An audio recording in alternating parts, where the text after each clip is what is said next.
Hello and welcome to Newsnight. I am Ladi Akeredoluale. Thanks for joining us. Today, my guest on the program disagrees with the suggestion that mercenaries be employed by the authorities to tackle Nigeria's myriad of security challenges. My guest, however, admits that training, strategy, and weaponry are not where they should be, and that Nigeria's porous borders must be handled decisively. Newsnight talks to Nigeria's former Chief of Defense Staff, General Martin Luther Agwai.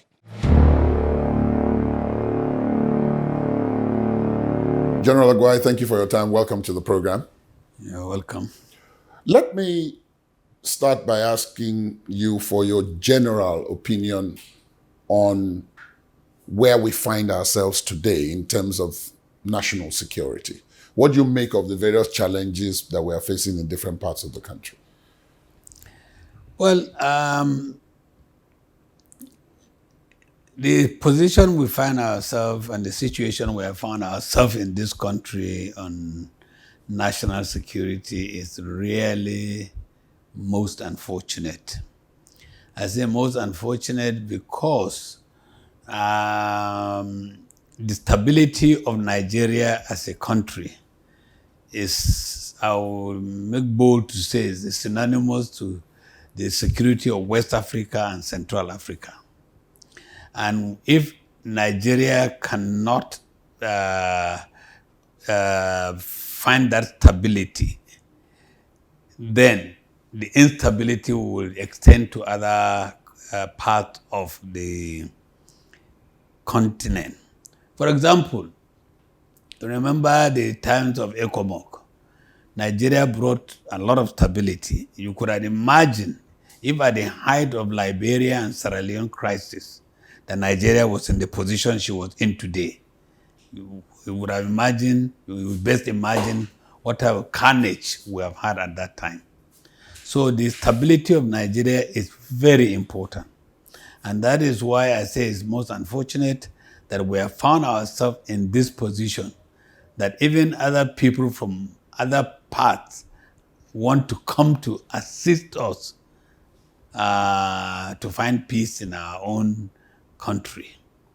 And others want to do that because they have found that if we are not stable, the sub-region will not be stable.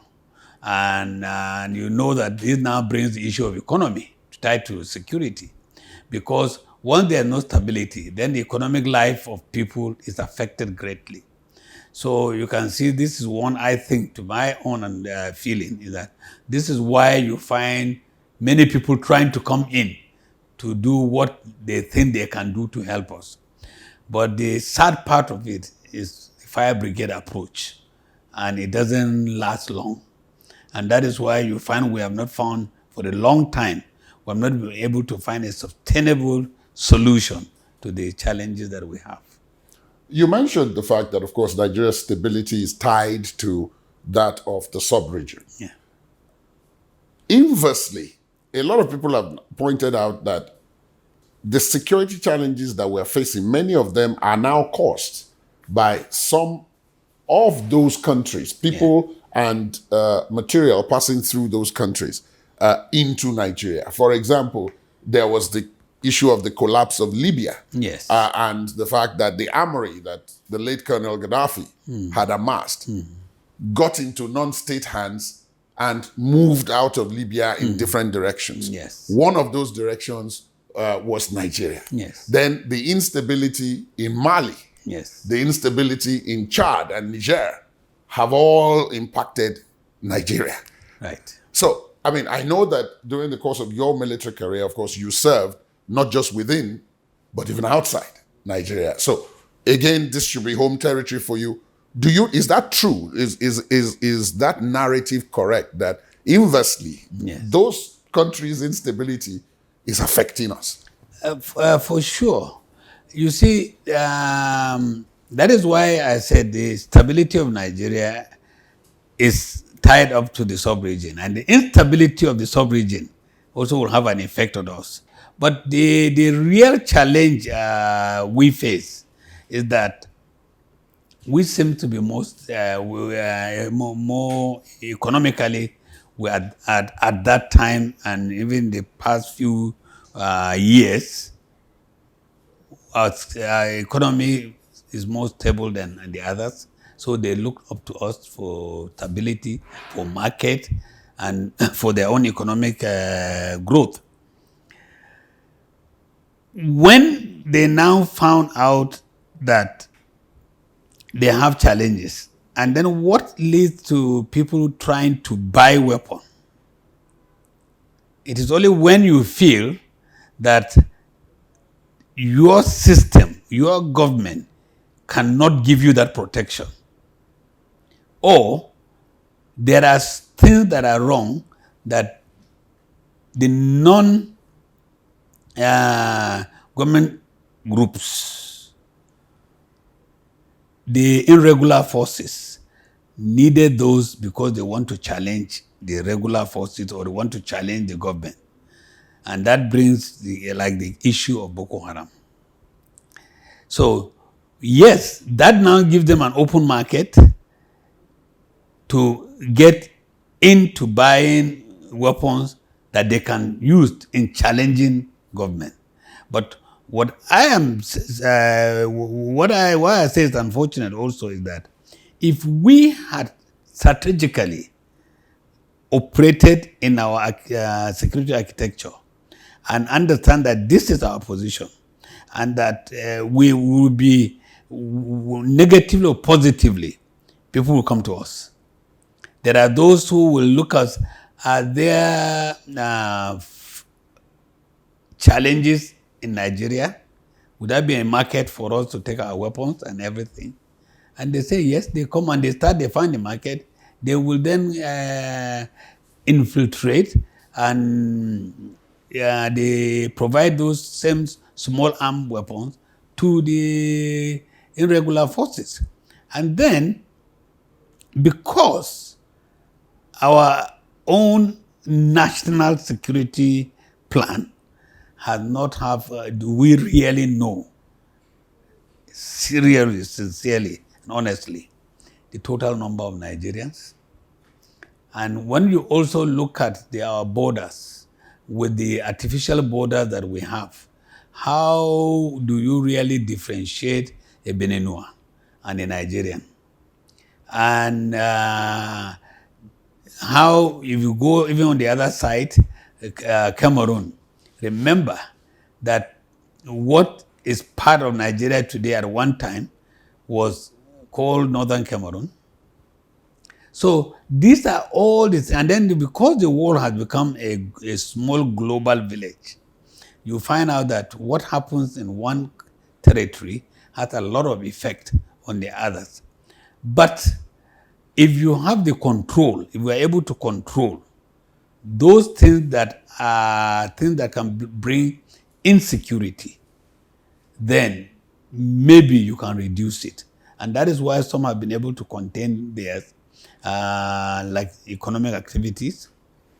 If there are economic activities going on, there are jobs for the young population. And the challenge we have is that we have the highest numbers in the world of the growing young population. Most African countries, including Nigeria, are made up of young people between the ages of 18 and 30.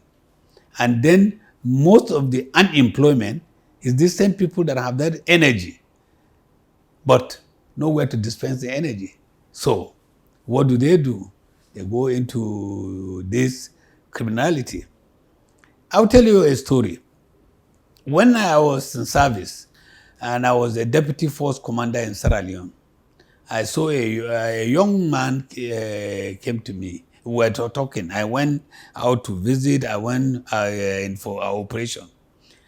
And we met these young child soldiers, a lot of them in Sierra Leone at that time. And I asked him, why are you not going to school? You are not at home. He said, Pa, I don't know. He didn't know where his father is. He don't know where his mother is. And by the way, if he joined the rebels, if he can get $100, even if he enter bottles and run across bottles and he got injured, he can use $50 in treating himself, and he will still have $50. You can see what poverty can bring. He is willing to even take the risk of walking on broken bottles, barefooted, to get $100, so that he can use $50 to heal himself and $50 for his pocket. So these are some of these things, this lack of employment or underemployment or unemployment with this young group of population who have all the energy, and when they cannot, negative forces then take over. And then, because we have ungovernable spaces in our continent, especially in our country, there are ungovernable spaces. No government activity is taking place there. Nobody cares about what happens there. No, everybody run his little government or run his little administration in that area. And once that is not checked immediately, you find out that a little success by them will open more space, And that's where we have found ourselves today. That brings me to the issue of the Nigerian armed forces and the issue of the army. Yes. I've spoken to some of your predecessors as Chief of Army Staff, General Babangida, even as Head of State, General Salabi, and a number of others like that. And I'd asked the question, given our current situation, one, the role that the Nigerian Army is now having to play in tackling some of these security challenges, and how many places that they're having to be vis-a-vis the numbers that they have. Are they overstretched? One. And then two, in terms of training and strategy, tactics, are they prepared for this role? As a former Chief of Army Staff yourself, are we preparing, or did we prepare the Nigerian Army to take on non-state actors who are not, in many instances, in uniform and who don't operate by the same kind of rules that the Nigerian Army operates by? And then the other question is linked to the fact that, as at the last time that the check was done, the Army is operating in 32 states of Nigeria under various guises, those chasing oil bunkers, those fighting Boko Haram, those fighting banditry and illegal mining, and those fighting herdsmen versus farmers, and so on and so forth.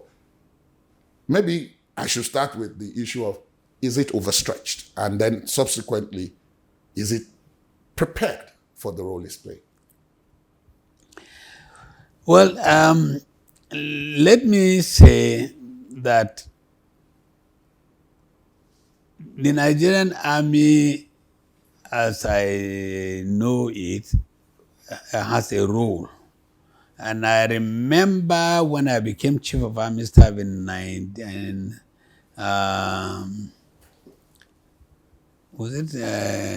2003.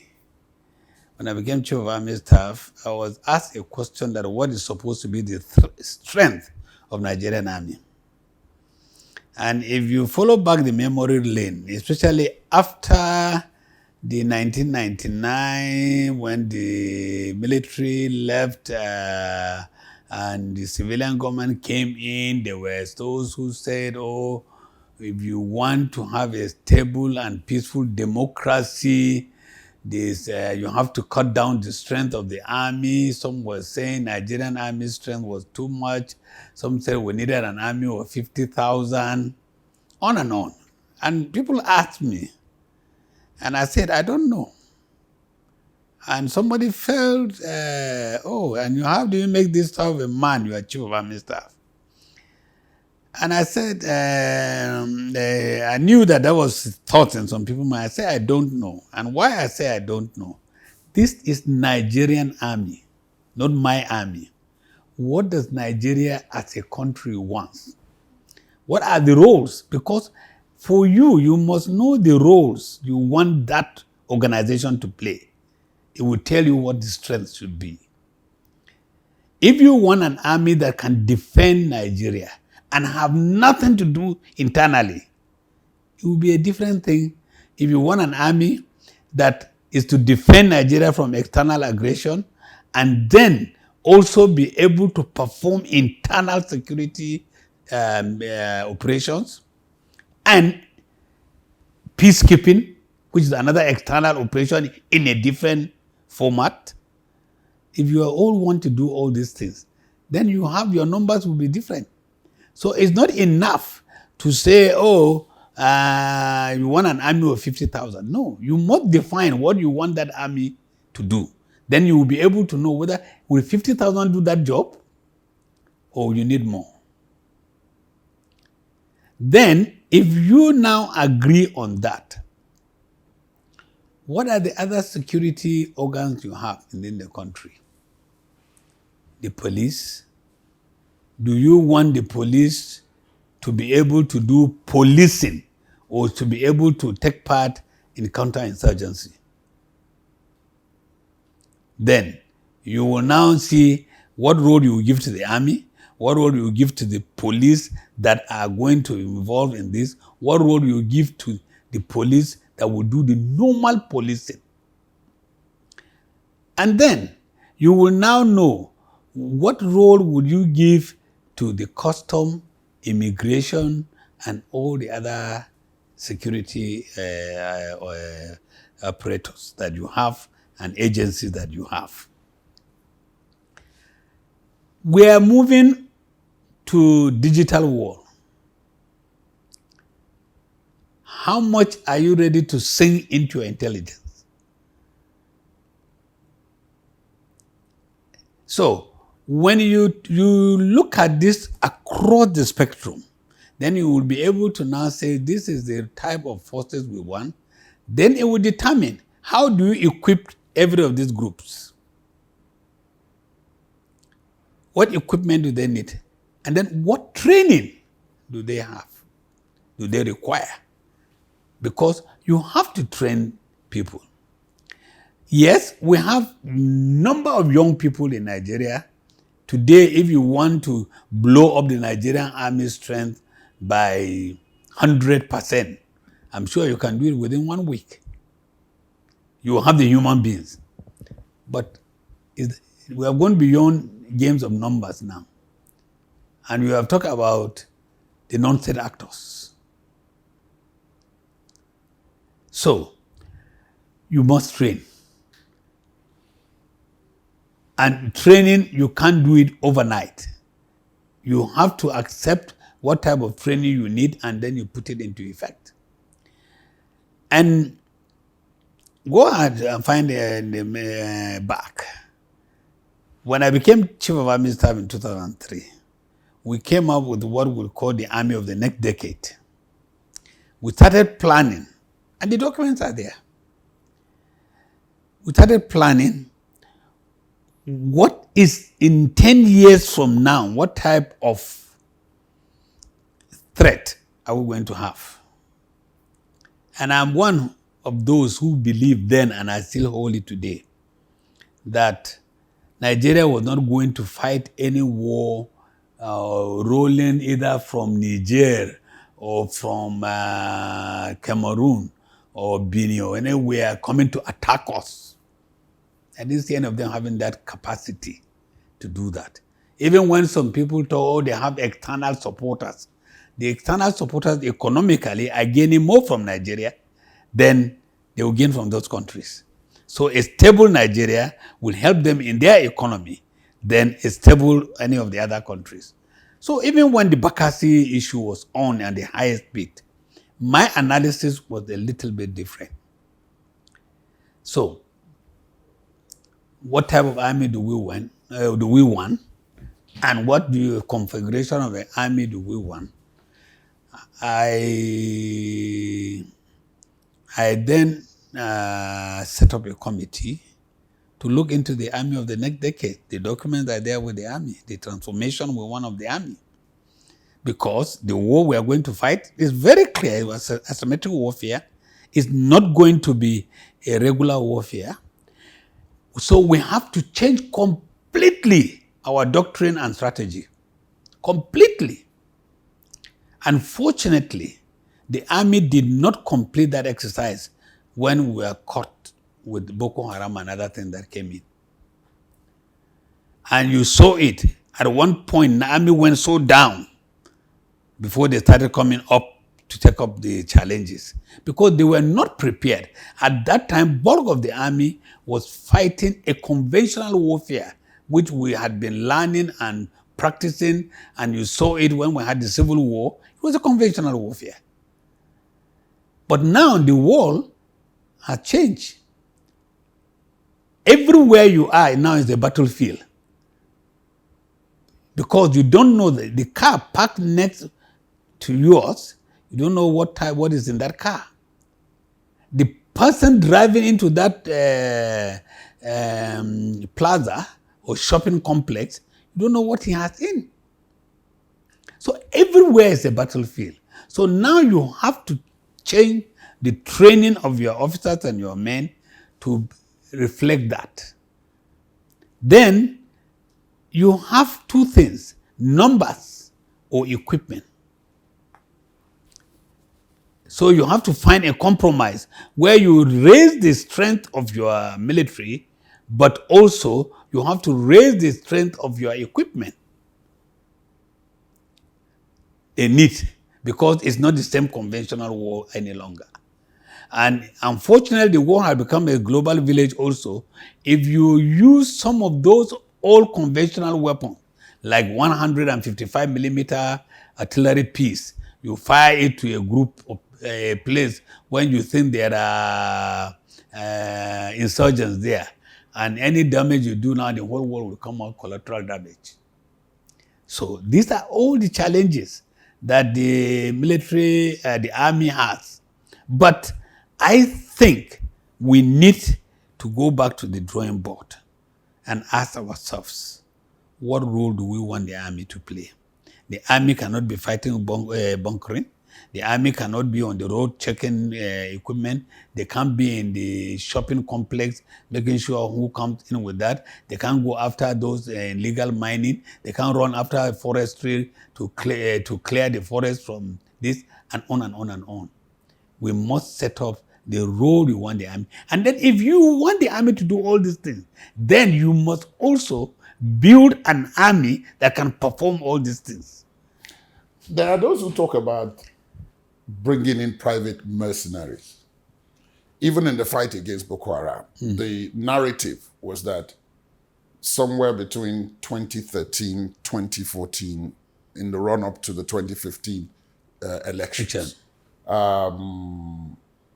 private mercenaries were brought in. Yes. And that they had a great deal of success against Boko Haram then. Yes. But that the change of government following the elections meant that program, that effort was stopped. Yes. And it hasn't resumed. But then there are those who say that we need to go back to that now, not just for Boko Haram, but for some of the other challenges that we are faced. Some of the advantages that they point to are that private mercenaries can be given a target, and because they are very well paid, if they don't meet the target, they can be asked to leave. Whereas that may not be quite possible with the regular forces. That's one. Two, because of the various things that you're talking about, there's illegal mining, there's Boko Haram, there's banditry, we can look for organizations that are experts in each of these fields and employ them. But then the counter argument is that that would demoralize the regular armed forces, because by doing that, you implicitly say that you don't have confidence in their ability to tackle the problem, and that you want a quick solution to it. So there is the balance. That argument has gone on. No action has happened, incidentally, in that regard since 2015, because it seems as if the two sides of the argument are equally weighed. What do you think? Well, I have heard that. You also remember that I have been involved in even peacekeeping. Indeed. And there are those who even believe that peacekeeping should be given to companies or organizations or private armies to run. You see, by the time you go to that area, I think you are acting out of desperation. That is me. Because anything private, why do you set it? The main aim is not for social service. It's not for humanitarian service. It's commercial. So you are commercialize your defense. You are commercialize the life of your human being. You give a target. All the person is interested. It doesn't matter. Remember that and that is why your argument is very important to the counter argument. They will not come in and say, here we are mercenaries from X country, or we are mercenaries from X organization. They are coming under the umbrella of your forces. And because they are there for commercial purpose, finish their job and get their money and go. Anybody that comes around, whether mistakenly a pregnant woman comes along that will spoil their day, they will get rid of her and go. There's no morality, there's no human feeling, it's all commercial. I am saying that this country have enough knowledgeable, professionally sound officers, both serving and retired, that given that task, they will do it. So, and I'm happy you mentioned one word. You will pay a lot of money to get those mercenaries to do that job. If you use that same amount of money internally, you will get what you want. The problem that sometimes we don't trust ourselves. We don't give ourselves targets and say, if somebody has failed, oh no, you can't trust that person. We then start bringing our Nigerian factor. Oh, because he is from South, he's from Middle Belt, he's from here, or he's this religion, or this ethnic group, we bring it into it. If you are inefficient, and if you have an evidence to prove that that person is inefficient, remove him and bring something. This same Nigeria have successfully helped people in Sierra Leone, have done that in Liberia. We have gone all over the world. Why is it that at home that we cannot perform it? When you ask for what you require at the time you require it, you get it. If you don't get it, you cannot then blame the person for not doing what he wants. If a doctor wants to perform a surgery on a patient and he was not given all the equipment is required and the patient died, do you now say that that doctor or that surgeon is not effective? But if you give him all that you require and he cannot perform, put him aside and look for another one. And if it means bringing, you see, there are two sides of external support. If it means bringing some people that can in-house train your people to perform that role, it's a different thing. But issue of mercenaries, personally, I have never supported it. Both for peacekeeping or for internal operation, for anything, I don't support it because the principle itself is not what a military is built for. The military is built to protect and defend. And these people are here to perform and collect money. That's all they are interested. So, and it's short term. That's why I say fire brigade approach. Because if you do not train your forces, even if they successfully do what you want, who takes up the space? You have created a vacuum again. And that vacuum can be refilled by another thing. So I still believe that what we need is sit down. National defense. Everybody in Nigeria is just security. It's everybody's business. There is no top secret that we are hiding from Nigeria about our security and about our defense. What do we need to secure this country? We can get enough knowledgeable Nigerians across the board. Sit down and really address this issue and advise government. Unfortunately, we have too many experts in our country. And instead of complementing each other's effort, where we try to outshine and outmaneuver each other person, and in the process, we leave ourselves empty with no security. I'm happy you mentioned the issue of too many experts. And when you were talking, you talked about serving and retired, which brings me to the issue of politicization. We see armed forces elsewhere, even in countries that are similar to Nigeria. And more often than not, this becomes stuck when those chiefs come to visit in coordination efforts to Nigeria. And you put our own chief beside their own chief. One, you find that more often than not, their chief is older. His uniform is full of medals won in war and so on, and more experience. But more often than not in our own system, there are a lot of embittered, angry, very well-trained, experienced officers who have been pushed out of the armed forces because of the politics of appointments. When a chief is to be changed,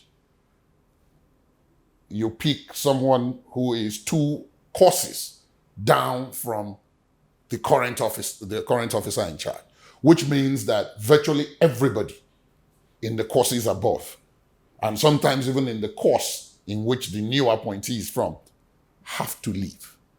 No matter how much the government or the country has spent on their training, no matter how much experience you have. So you have a lot of 40, 50-year-olds out of the armed forces. And that, in fact, some of them are involved in the current security challenges that we have because they say that they have got nothing to lose. The country pushed them out at the time that they should have been most useful.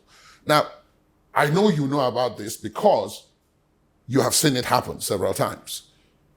It continues to happen. Even the latest appointment of the Chief of Army Staff led to that, even though authorities then said no. But we've seen what has happened since then.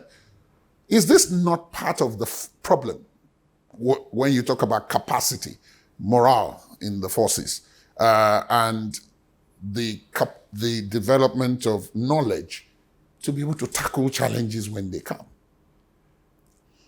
Well, yes, every organization has its own culture. And personally, if you ask me, I would say the military does not operate on its own. It operates within the umbrella of government. And we have to look at our statutes, our laws, and our terms and conditions and everything to overcome some of our challenges. Because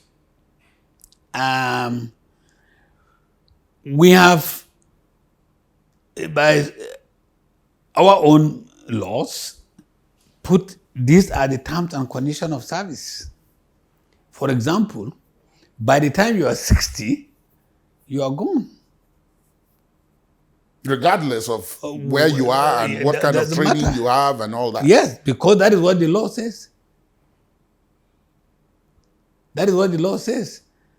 And in some armies, they will tell you, yes, it's so built up that you can go if you have not acquired this rank, but this experience. Some even take you back as a retired person to do a job because of the knowledge and the skill that you have. And that is why you see this, what you are saying, that when you see some of the service chiefs from other armies, they are looking much older than ours, because our own system says you must live at so age. So it is, like I've said, it's all that what we want to do. We have to sit down, and I mention it. National security is a national issue. It's not only an issue by one organization. We as a country have to sit down and look at it. Are we on the right track on our security? Do we need to retire every person on this? Do we need to find other avenues for people, and when we need them, we call them? One other thing is that the retired officers, what is wrong? I please, for goodness sake, what I'm saying, I don't want anybody to feel that I'm saying because I have an interest. No. But there are armies, go and check. At one time, U.S. Government recall some generals back who have retired, back into service. Even one of them was recalled to come and take the office of the Chief of Army in U.S. Check the history. So there is nothing wrong. But you see, the problem I think we have in our country is that until we think as a nation first, and then think about our entity second, some of the things we are having will continue to happen for time to come in future. Why do I say so?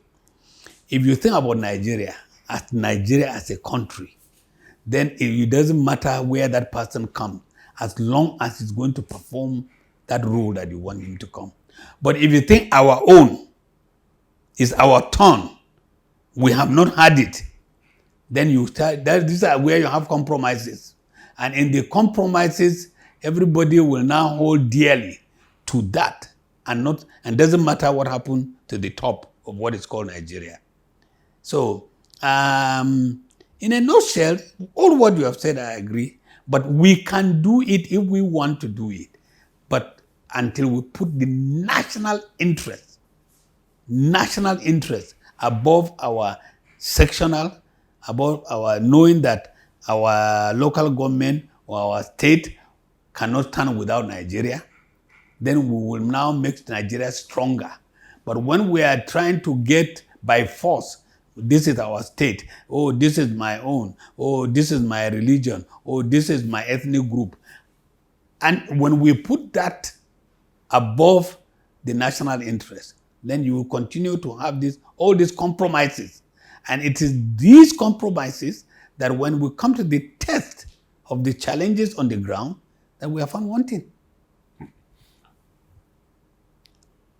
The issue of funding talks about what you talked about earlier, which is where you decide what kind of army do you want to have. Then, of course, you must be able to, as they say, put your money where your mouth is. It isn't a coincidence that the world's strongest armed forces are those which receive the most money. China, the United States, others like that. The budget of the US military is much more than those of entire countries in other places. In our own case, funding obviously is a challenge. And this is happening at a time when generally there's an economic problem also. Right. So how does one tackle that? Because if people now realize that, oh, the armed forces, the army is very important in more ways than we imagined before, and we now need to put resources there, but we don't really have the resources to put. It seems the question of the immovable object meeting the irresistible force. What do we do? Again, you see, I believe that if you have dialogue and you bring in so many people into it, and you look at national security, I keep saying, you look at national security as a national thing, and national survival is important, more important than anything. We start thinking, we start getting solutions outside the box. But if we want to follow the routine way of doing things, we will continue to have it that way. But if we start thinking outside the box, and I keep saying, even if it should reach a stage that we as a country should be able to select a think tank let that think tank sit down and analyze and dissect all our challenges. These issues should cut across party. It's not a partisan issue of this party or that party. It's a national Nigerian problem. It goes beyond political parties. There are issues that we should agree that these are core issues in Nigeria, and we accept them that core issues and treat them like core issues that cut across the whole spectrum. Until we identify those and treat them as core issues of our national survival, because it's our survival. And you know now that our survival is at the lowest. So, at a time like this is where we really have to put together our heads together, and think. And you will be surprised. I have seen it. I was privileged to, when I was Chief of Defense Staff, to head a committee to revive Daikon in Kaduna. Yes. And I was surprised when we had challenges. When we went outside this country, we couldn't get spare parts, we couldn't get this. 95% of the spares we wanted were fabricated in this country by Nigerians. And from that day onward, I have a confidence that tax Nigerians properly, give people the leadership, get the right leadership, and give them the right motivation, and give them the right tasking. We want you to do this with time limit. It will be done in this country. So I agree with you, there are challenges, but they can be surmounted. You're chair of the Middle Belt Brain Trust. And in that role, there is the attempt to build peace, strategies to bring about security in the area. What have you found to be the key issues and how to solve them? The Middle Belt Brain Trust. First of all, it's a group of us from Middle Belt. We have connection with IFIT, which is Institute for Integrated Transition. And this group works with countries that have come out of conflict, or are in conflict and about coming out. They are in Colombia, Syria, even in Mexico, and Zimbabwe, Lebanon. These are all countries that are coming out of crisis. And there is a feeling that, first of all, we find an integrated transition that will move people, because some of the transitions we have had are well planned, well intended, but because they are not integrated, you take one side too far away and you leave the other side backward. For example, whatever you do in development and you have no education, the young people that are coming have no future, you will find out that you are really going to collapse. And in your educational system, if you are going to make it feel right from childhood that your happiness and my happiness is important, because if you are happy and secured and glad, and I'm not happy and secured and glad, then you will find out that you will not be comfortable. For example, you are lying down in a room with a mosquito net. Unfortunately, before putting the net, one or two mosquitoes enter the net. Once you close that net and you are in, those two mosquitoes can still disturb you to the extent that you can never have a comfortable night. So, what we in the Brain Trust then try to do, because we are made up of different professions, We're individual. We have no religion issue about it because we're Muslims among us and Christian among us and everything. It has nothing to do with a specific trade because we have lawyers, we have ambassadors, we have politicians, we have those still in public service among us. It is just a group of people who say we need to find a different way. And the narrative is very important also. What you say to the people and how people visualize issue. And we are now working under that umbrella to find how we can start. We are starting with one state, Nasarawa, and that's what we are, and the government, and we are grateful to the governor, the government, and the people of Nasarawa who are willing to work with us. We want to work with them together. Which are the major challenges they have? We sit down with them. And before then, we carry out some research, our own. Our researchers go to the field to understand the real things. Because some of these things that we bring from the top, the man at the bottom, that is not his concern. That is not his real concern. So when you bring the problem from the grassroots, from the research we are doing, we will know what the people really need. What is their concern? What do they feel? And how do they feel? Let's take the hardest farmers. How do they feel about the hardest? How do the farmers feel? And how about the hardest feel about the farmers? And what can they do?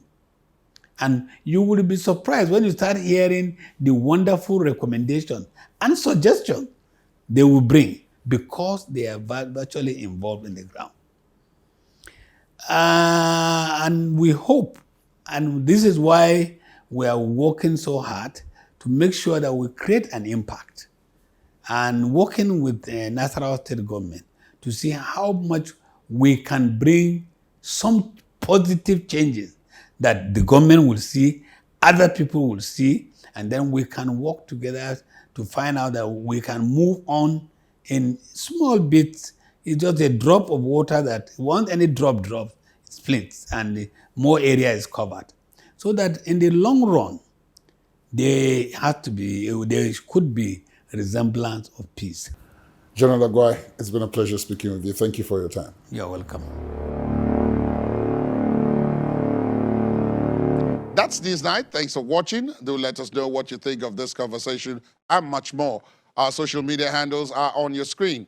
You can also watch this and previous episodes of the program via our podcast. Please visit our website, channelstv.com/podcast. I am Ladi Akeredoluale. Goodbye.